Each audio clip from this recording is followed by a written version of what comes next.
হে আসসালামু আলাইকুম গাইস, সবাই কেমন আছেন? আশা করছি সকলেই ভালো আছেন। দেখুন, আমার ফার্মে আরেকটা মুরগির বাচ্চা ফুটেছে। এখানে 20 থেকে 25টার মতো মুরগির বাচ্চা রয়েছে। দেখুন, সবগুলো ফুটেনি এখনো। আর আমার এই মুরগির বাচ্চাগুলো সবগুলো আলহামদুলিল্লাহ সুস্থ রয়েছে। আর আমার আম্মু এগুলোর মুখটা খুঁটে দেয় যাতে এগুলো খাবার খেতে পারে। এগুলোর মুখে একটা ময়লা লেগে থাকে, যার কারণে এরা খাবার ও পানি পান করতে পারে না। তা এইগুলো আমার মুরগির বাচ্চাগুলো যাতে অসুস্থ না হয় সেই জন্য আমি একটা পানি তৈরি করি, আমার আগের ভিডিওতে আপনারা দেখে আসবেন।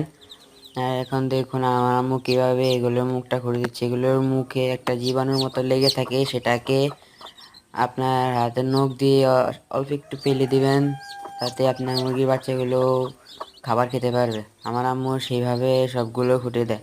এবং আপনারা যদি আমার ভিডিওটি ভালো লেগে থাকে তাহলে অবশ্যই লাইক, কমেন্ট, শেয়ার এবং অবশ্যই আমার চ্যানেলটি সাবস্ক্রাইব করবেন। ধন্যবাদ।